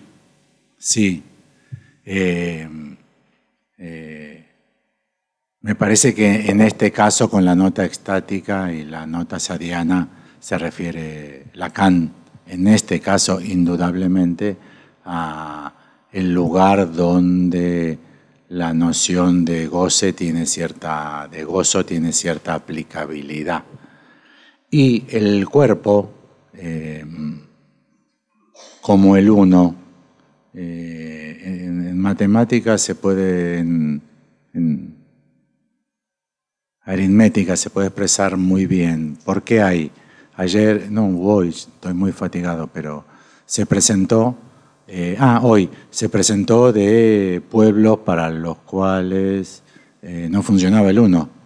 O sea, yo no soy uno, ya que no tengo forma de distinguirme del resto de la población, de un árbol, de un animal, de una tormenta, de una montaña. Con lo cual ahí el cuerpo, que podría ser el equivalente a ese pueblo, es uno tal que todos copertenecen en inmixión de otredad. El cuerpo moderno, la democracia del pueblo moderno, es 1 más 1 más 1 más 1. Y es una diferencia sustancial. La lo que estamos criticando del sujeto del psicoanálisis como uno es exactamente como se plantea la subjetividad en nuestras sociedades a partir de estas lógicas como un uno, pero que es el producto de la suma, el hato de individuos. La sociedad es un hato de individuos. Norbert Elias, la sociedad de los individuos, él lo dice. Él dice, de ahí viene, ahora me acordé, el 1 más 1 más 1 más 1. Y en otras circunstancias, de otros momentos históricos, otros pueblos, otras geografías, el 1 es igual a una mezcla indistinguible de entidades que ni siquiera tienen estatuto ontológico de seres. Son entes que carecen de ser, en el sentido de idéntico a sí mismo. Son entidades, ya que se puede decir, ¿no? El árbol, la montaña, se puede decir. Pero no se puede decir ella la montaña y yo el observador de la montaña, ya que no hay nada que distinga entre ella y yo. En eso hay que distinguir el tipo de cuerpo. En cierto sentido, la experiencia analítica puede ser descrita como el encuentro entre dos parletres, de los cuales uno está en posición de analista. Y en cierto sentido, en cuanto a la consideración de sujeto, ya se te disuelven. Ya no hay dos. ¿Quién dijo? ¿Quién dijo eso? Ateneo Clínico. Porque el paciente dice que sí, que no, que cuatro. ¿Quién lo dice? ¿Es una grabadora que grabó? ¿O tú dices que él dice? Pero si tú dices que él dice, ¿quién dice? Análisis de discurso, no estoy haciendo álgebra de cuarto orden. Es análisis de discurso más elemental. Con lo cual hay ciertas dimensiones en las cuales en la experiencia analítica somos dos y hay cuestiones muy fuertes vinculadas. Por ejemplo, ¿de dónde viene la demanda? Muchos analistas, es muy frecuente, no sé si ahora tanto, hasta la pandemia seguro mucho, llamaban al paciente que no venía y le decían que tenía que ir a sesión. Con lo cual se invertía la demanda, ¿entienden? En vez del analizante demandar un tratamiento o del posible analizante demandar un tratamiento, se invierte la demanda y el analista le pide, le exige, le reclama. Cosa que es importante para pensar, ¿eh? Si no hay ahí un régimen especial de la dirección de la demanda en la experiencia analítica. Usted debe trabajar, debe estudiar, debe hacer algo, no puede ser que... El otro día vi una película estúpida, peor, no sé qué es peor que recontra estúpida, sería, que se llama El Paciente. Pero bueno, uno trabaja de algo, te meten en una película en Netflix que te llama El Paciente, me la veo. Y el que es el paciente, está el paciente y la shrink, la psiquiatra, no sé qué. Y me dijeron que tuviste un ataque de pánico, le dice la psiquiatra al paciente porque la enfermera le contó no sé qué cosa. Y sí, había un monstruo, le dice el paciente. Y la tipa le dice, no hay monstruos. ¡Qué tarada! En vez de decirle cuál. ¿Entienden? No le preguntó cuál monstruo, qué hacía, qué quería, cómo vino. No hay. Entienden que es la entrada de la individualidad tonta de ella, ¿no? Que tiene la creencia que no hay monstruos. Y quizás ya Putin mandó un super dron con 4 bombas atómicas que la tiene ella en la espalda y que le hacen muecas. Y que si no sé qué, no, ¿entienden? Ahí también se invierte. El psicoanálisis se caracteriza por una maniobra tal que esa inversión... Así que en ese punto hay dos. Y en el terreno estrictamente del inconsciente, ya no hay esos dos, se disuelve. que es cuando se aplica inmixción de otra edad. En las películas yanquis siempre aparece así. El chico no quiere hablar y el psicólogo, psicoanalista, psiquiatra dice, sí, tienes que hablar, no quiero hablar, es inteligentísimo, juega al ajedrez, pero no habla. Y entonces, o el pacientito o el psiquiatrito, uno de los dos dice, bueno, yo te cuento si tú me cuentas. ¿La vieron esa escena? Los yanquis tienen cosas muy típicas, hot dog. Y entonces el tipo dice, bueno, yo te cuento quid pro quo. Yo te cuento si tú me cuentas. Entonces el paciente le cuenta algo y entonces el psiquiatra tiene que contarle algo. ¿La vieron esa escena? Si no es imaginable, tampoco es tan difícil. Y ahí también hay un problema de no solamente que hay dos, sino que hay dos en posición de, cuando quizá de lo que se trata es que no haya dos en la misma posición, en psicoanálisis. Con lo cual el cuerpo, hay que ver cómo funciona. En cierto sentido nosotros podemos hacer uno, y en cierto sentido quizás aquí se podría contar, no tanto la cantidad de personas presentes. A algunas personas no les gusta que yo cuente las personas presentes, porque les da la impresión que somos poquitos. Me dicen, Alfredo, no cuentes más cuántos somos si estás grabando un video. Pero también podría haber 2 o 3 en el sentido de las posiciones. ¿Entienden? Podría haber un grupo de freudianos que se sienten muy incómodos y dicen, ¿qué carajo estoy haciendo acá? Podría haber alguno que piense, esto no es psicoanálisis. No nombraron, salvo Ana, no nombraron a un psicoanalista, hablan de sociólogos, politicólogos, antropólogos, historiadores. Y podría haber otros que están con el pic de Apola. Entonces podríamos contar 3. ¿Se entiende cuántos presentes hay? 1, 2, 3, 4, y te miras a uno que está durmiendo hace 4 horas, se lo puede contar como presente, por ejemplo. Depende de cómo se cuente. En la sociedad moderna del dueño de mí, se cuenta 1 más 1 más 1 más 1. Hay fenómenos en el que no, siempre hay. ¿Vieron que se piensa que Cristina sea candidata por aclamación? ¿No vieron que hay muchos argumentos que se proponen que sea candidata a presidenta para las próximas elecciones por aclamación? Por aclamación es cuando no se cuenta. En la asamblea, si es por aclamación, no se cuenta 17 votos sí, 4 votos no, 1 abstención. Estamos en tiempo. Allá hay una pregunta. ¿Quién? Karina. Sí, Alfredo, justo en el almuerzo estábamos hablando de Preciado y me llamó la atención que comentaste de Preciado y quería ver tu opinión sobre la contradicción que hay, porque vi un video último de declaraciones en vivo, que como sabemos nosotros como psicoanalistas cuando uno habla no lo controla lo que dice, y Paul Preciado dice, ahora que soy hombre puedo decir de las mujeres tal cosa. Y yo dije, ¿cómo es posible que Preciado, sujeto de la enunciación, está planteando hombre-mujer cuando la teoría de Preciado contradice toda esa posición de enunciación, inclusive proponiendo que los niños cuando nacen no sean clasificados en hombres y mujeres? Sí, totalmente.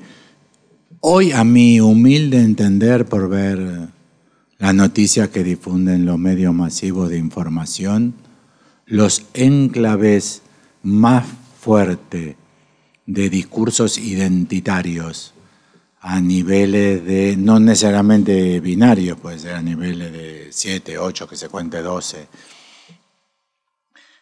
son los grupos fascistas o neofascistas y los grupos feministas. Sostienen los argumentos más fuertemente identitarios, ¿sí? A mí me parece que quienes no somos fascistas y no estamos posicionados desde discursos, posicionados personalmente, desde discursos feministas, vacilamos más. Esa parte del cuerpo del otro se da vuelta y tiene barba, bigote, bueno, qué sé yo. No sé si me confundí o... La bisexualidad freudiana, digo. O sea, pero sí, él es hombre. Pero es hombre 100% según su argumento y quizás según su creencia también. Y me parece que son de los hombres más hombres y de las mujeres más mujeres. En tanto discursos se encuentran en esos grupos y en los grupos neofascistas que se dedican a golpear y matar homosexuales, lesbianas. Pero sí, es así. Yo le escribí una carta a Paul Preciado que no recibió. No se la mandé. Pero donde él hace exactamente lo mismo con el psicoanálisis. El último es acá. Él hace lo mismo con el psicoanálisis. El psicoanálisis es y dice una cosa. Y yo en la carta que le escribí, pero que no le mandé, que algunos de ustedes la conocen, le decía, pero escúchame, Paul, LGBT+, pero para el psicoanálisis no. O sea, nosotros somos uno. No hay 80 psicoanálisis, uno distinto del otro. No, nosotros no existimos. Él es que hubiese dicho, no, pero son minoría. Y uno dice, bueno, pero los no son mayoría tampoco. Y uno ¿no? Y él decía, el psicoanálisis es el represor de la sexualidad, no sé qué barbaridad decía. Cosa que es admisible para un grupo importantísimo de psicoanalistas, pero no todos. Por ejemplo, nosotros no. Nosotros no.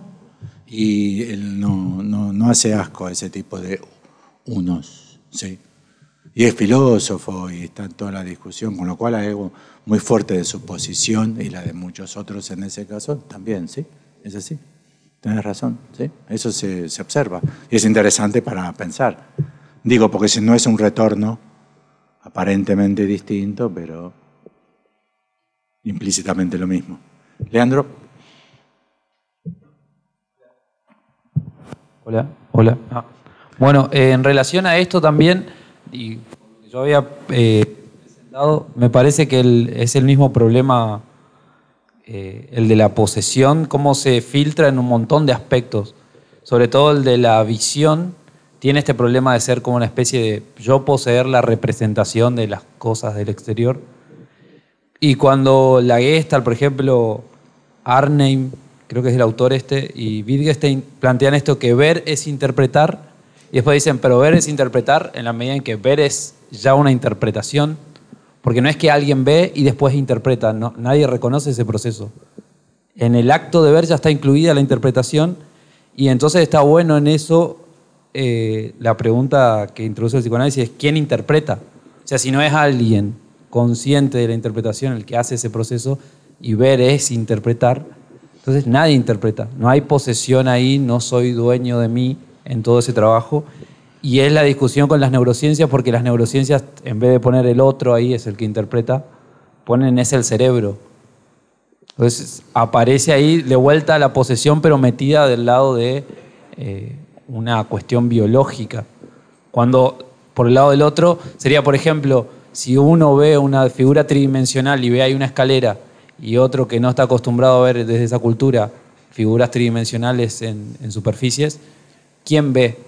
¿Ese que ve o es la cultura que ve en él? Me parece que se filtran esas cuestiones y veo que por ahí en las neurociencias se termina recurriendo al cerebro. Como todo lo que no hace alguien conscientemente lo hace el cerebro. Eso.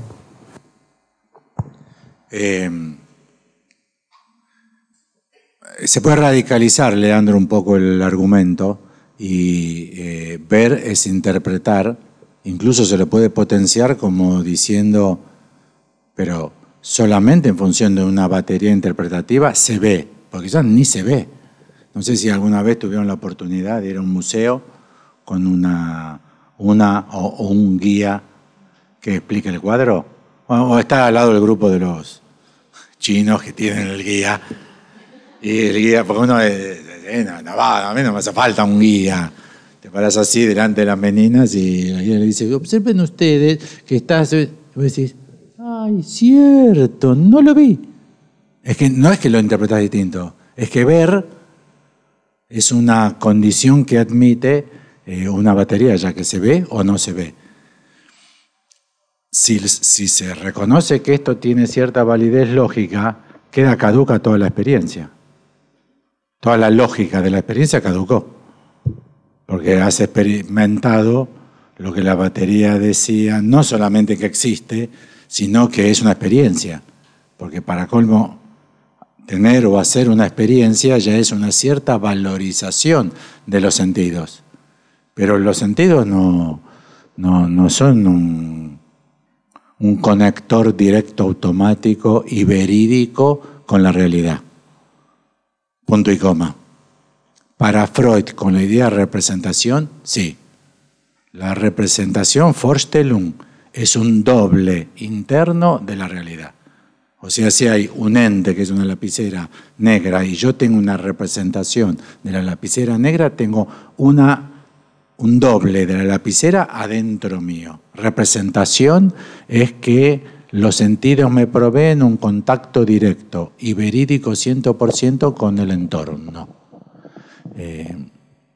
La experiencia del analista, la experiencia de los viejos, todo eso desde esta perspectiva que vos has propuesto y que todavía se puede seguir en la vía que proponés dándole una vuelta más. Yo le decía a Leandro en un break que a su vez, ¿se acuerdan la lata? ¿No? A su vez, yo puedo ver que otro ve que el otro ve. O sea, él me ve. Infraganti. Él me ve. Pero yo veo que ella ve que él me ve. La carta robada. La carta, no hay que ir tan lejos. Es la carta robada de Edgar Poe. Con lo cual no solamente está, sino que eso empieza a girar en una escena, otra escena que engloba esa, otra, y nada la detiene salvo nuestra capacidad de atención para decir, ay no, me perdí. ¿Quién miraba a quién? ¿Cómo era que quién miraba a quién? Y llega un punto, que es el de la vergüenza, no sé en portugués cómo se dice bragueta, el cierre que va acá. ¿Bragueta? Bueno. Llego a mi casa a la noche, después de todo el día de, como dicen los Beatles, después de un difícil día, y llego a mi casa y descubro que estoy con la bragueta abierta. Y que yo recuerde, la última vez que fui al baño fue 9 horas antes. Estuve todo el día con la bragueta abierta. ¡Qué vergüenza! ¿Va o no va? Ah, ¿por qué? ¿Quién te vio? No, que yo me haya dado cuenta, nadie, no. Nadie me dijo nada. Bueno, pero ¿habrás visto una mirada? No. Entonces no tenés vergüenza. ¿Cómo que no? Tengo una vergüenza que me quiero morir. Estuve todo el día con la bragueta. ¿Y quién lo miró? Es el otro como A mayúscula. O sea, nadie miró, pero es una mirada pesada que puede complicarte muchísimo, angustia, malestar enorme, con lo cual no hay que ir a ejemplos muy extravagantes para darse cuenta que, como decía Leandro, que esa visión supuesta como la manifestación de una función orgánica de mi cuerpo con la realidad, a nivel del parletre, es un mito discursivo. No existe ese mirar, ese oír. ¿Se acuerdan la cita de ayer? Que Hobbes decía que no admitía que haya la visión, que haya el oído. ¿Se acuerdan? Es esa misma discusión. Si hace falta un ente tridimensional para sostener la función. Y si la función tiene una conexión directa entre el sujeto y el objeto, como se hablaba. ¿Sí? Estoy plenamente de acuerdo. ¿Sí? Es así. ¿Estamos? Sí. Bueno, muchas gracias. Buenas noches. Mañana, gracias. Mañana 9:30.